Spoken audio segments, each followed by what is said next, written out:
Alright, so I said my next video would be about the second thing that I dislike about Modern Warfare right now, but I decided I would talk about nerfing and buffing because after my last video that I uploaded about the dominant assault rifles in Modern Warfare, where I talked about how I would nerf them if I was in charge of them.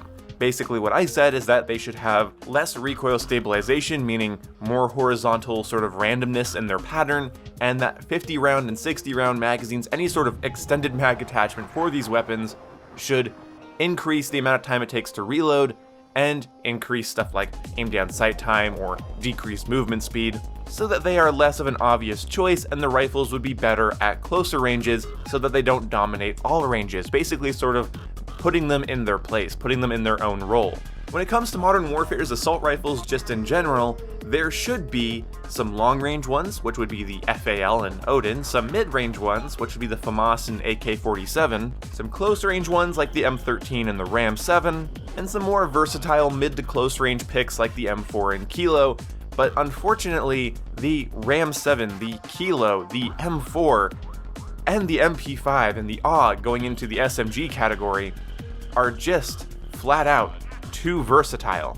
The Odin and the FAL are great at longer ranges, but the M4 ain't too bad itself, and the M4 is better at close range than those weapons, and better at mid-range, and better at tracking moving targets, and better when it comes to the amount of ammo it can have in its mag and in its reserve. The FAL and Odin hit hard, but they require accuracy and shot pacing, and for the player to control their engagements and their recoil, so why would I run that when I can just run the Kilo with a holographic sight, stippled grip, and a Merc foregrip, and be on my merry way, landing shots with laser pinpoint accuracy without any real recoil control on behalf of me, throw in a 50 round mag so I don't have to worry about, using too many rounds of ammunition because I'm going to kill you in 4 to 6 shots, minimum to maximum, when it comes to body shots. If I end up mixing a headshot in there at longer ranges because of a little bit of flinch or a little bit of recoil, then I guess that's just a quicker trip to the respawn screen for you? The idea that something that I just described there that fits that criteria of 750 rounds per minute or higher rate of fire, low recoil, 3 to 4 shots to kill, the ability to equip larger than 30 round mags with solid mobility and handling stats shouldn't be nerfed, but instead everything else should be buffed. How would you buff it? Now, if the rifles I was mentioning in my last video just had too much damage, or just had too low of recoil, or were the only weapons that could have 50 round mags, then okay, yeah, we can maybe bring other weapons in line with that. But we're talking about a stacking list of criteria that would make a weapon dominate the meta in any FPS game. We're talking high DPS, low recoil, highly customizable mobile killing machines. I sound like I'm advocating for gun control. My suggestion of increasing the amount of randomness and horizontal recoil on these weapons, so decreasing stabilization and nerfing heavy magazines or large magazines, making them more heavy, making them reload slower, making you aim down sight slower with them, making them slow down your movement speed. That idea is so that the weapons maintain a sense of speciality. They are high rate of fire, low recoil weapons, but that stabilization would keep you from being able to attack people at long range accurately unless you build your weapon for recoil control and stabilization, in which case you've slowed it down to the point that it's not going to work well up close. The weapon would still kick the same amount, but within that recoil pattern there would be more randomness, and if you run a 50 round mag, you are basically dooming yourself to a slower playstyle. You see, that's what I want. This would make them still customizable, versatile, usable, but they would not be as dominant. They'd be more specialty. Do you see what I want here? I don't want every weapon to be as good as the Kilo or the M4, because that would mean that whatever weapon is getting buffed to that level is suddenly good at everything, when that's just not a practical way to balance weapons. Because some of the weapons in this game are specialty. They require you to control your recoil, pick your engagements, and play to the strengths of that weapon. When you have weapons that have nothing but strengths and that can be customized to the point of absurdity, we don't want everything to be in line with that. We don't want the Odin to be good at everything. We're not just talking about recoil and damage range. Again, we're talking about a pretty juicy list of criteria. If your logical conclusion is to buff everything else and not nerf these weapons, you're basically saying that everything needs to be good at everything, because that's where these weapons that I just listed are. And notice I'm saying good at everything. They're not perfect at everything. Obviously the RAM is not as good as the Odin when it comes to long-range engagements, but the thing is the RAM is too good at long-range engagements in comparison to how good it is also with close-range and mid-range engagements. The Kilo is too good at taking out a head glitcher, taking out a long-range opponent, taking out a close-range opponent. It's too good at those things because of its accuracy combined with its rate of fire, customizability, mobility, and shots to kill. This is why you can't buff the Uzi to be as good as the MP5, because then the Uzi is just an overly versatile piece of trash that everyone else will be using instead of a specialty weapon that people use for specific playstyles. I'm surprised that so many of you want them to buff every other weapon. One, that would take an incredible amount of time, and if you're going to tell them to do something that's such a crazy task, why not tell them to define the playstyles of each weapon better? One example would be low rate of fire weapons having less visual kick. This is a problem with the EBR, the Uzi, and in my opinion the Odin. Their recoil patterns are controllable, but there's so much visual shake on the weapon it feels hard to track a target if you're used to an M4 or a Kilo, which barely shakes at all. Making accuracy weapons more about accuracy. Less visual puff on your face when you're trying to hit something is a benefit for weapons that require accuracy in shot pacing and timing. Weapons with a low rate of fire have a small margin for error because you can't sweep targets. The distance between each one of your shots would be too far to sweep. You have to be precise. I already think the Odin is a very solid assault rifle, but again, to buff it to the point of the M4, you're basically telling me the Odin needs to be good at everything. Same with the FAL or the M13.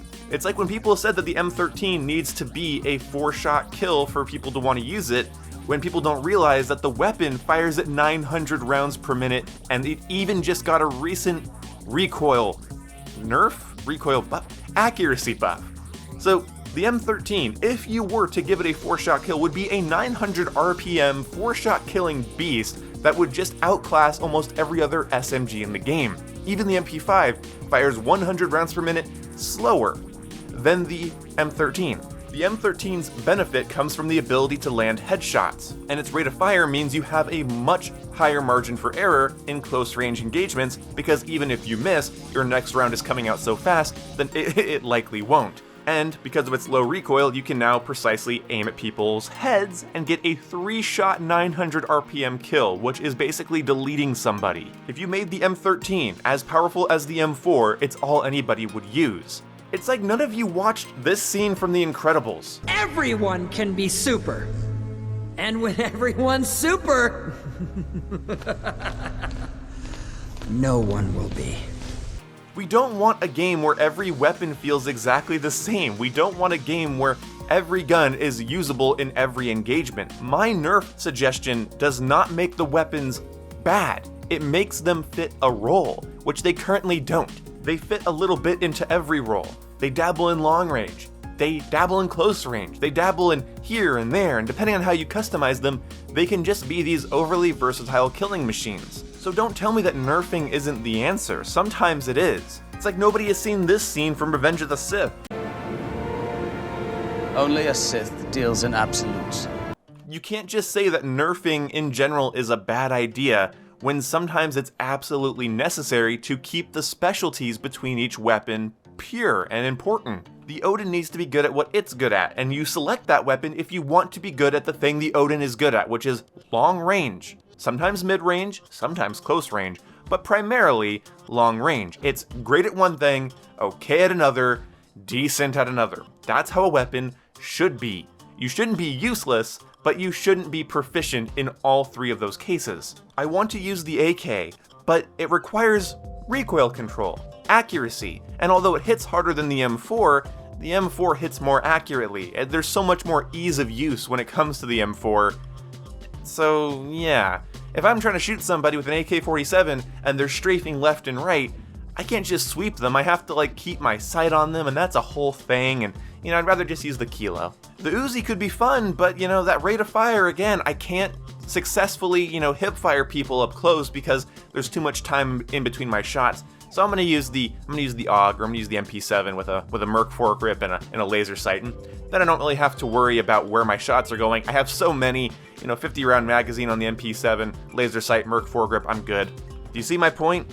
The problem isn't that the other weapons are bad, it's that there are weapons that do everything they do pretty damn well, so you might as well be good at everything instead of great at one thing. Especially since Modern Warfare is a game that requires versatility. The map design is too varied, too complex, and too messy. You're never just going to be fighting at X, Y, and Z ranges. There's multiple types of engagements you're going to have in Modern Warfare. Against campers, against rushers, against people in places that are high up, far away, the people that are laying in tall grass. This isn't Black Ops 2, this isn't Black Ops 3, where your engagements are forced at like maybe 3 ranges, and the only longer range engagements you'll find are very predictable, easy to identify lines of sight. No, Modern Warfare requires versatility and adaptation, so you're gonna use the versatile rifle that can be adapted to any situation. Modern Warfare could be an absolute feat of weapon balance and weapon design if everything fits a role, and right now the high rate of fire, low recoil assault rifles are dominating little bits of every role. People aren't avoiding the AK because it's bad, or the Odin because it's bad. People aren't not using the FAL because the FAL's doo-doo. It's because there's an easier option out there, there's a better option. I'm just surprised that people would advocate for the buffing of everything instead of the individual tweaking of everything. But really, neither are absolutely necessary. Right now, we have easily identifiable traits when it comes to what makes a weapon dominate the meta of Modern Warfare. Let's attack those first and move on from there. The MP5, now that I'm looking at this, and this is how I'll end this video, the MP5, when it got its nerf and it can't two-shot headshot anymore, I was excited, but then I had this inkling in the back of my mind, this little thought, and I'm like, yeah, well, maybe it's nothing. But what that thought was that what really made the MP5 overpowered? No, the fact that the MP5 is low recoil, 800 rounds per minute, lightweight beast that somehow carries that damage over longer ranges, that's what made it powerful. You can increase its shots to kill by 1 at long range, but really, at long range, an SMG should have its shots increased by 2 or 3. Let's be real. I'm okay with the MP5 being low recoil, I'm okay with it having a high rate of fire. I'm not okay with it carrying that damage over range. I'm not okay with its extended magazines or its heavy hitting magazines like the 10mm just basically being a go-to, because why wouldn't I choose that? There needs to be a reason that somebody doesn't choose that. Hopefully I've made myself clear in this video. If not, if I still get a bunch of backmouth from you guys, I am going to backmouth. If I still get a lot of back talk in this video, I'm gonna make another one, because I feel very strongly about this. Not nerfing things, or nerfing is never the answer, is a terrible, terrible mentality to have. These weapons have their fingers in every pie. Could we give them their own pie that they can stick their whole fist in, please? So that, Jesus Christ. Can we just give them their own role? That would be great. If you made it to the end of this video, comment Montana in your comment. The word Montana. Yeah, I'm doing states now. Montana, and then I'll know you have watched this part of the video and you've seen the whole thing. So, thank you guys so much for watching. I'll see you when I see you. Goodbye.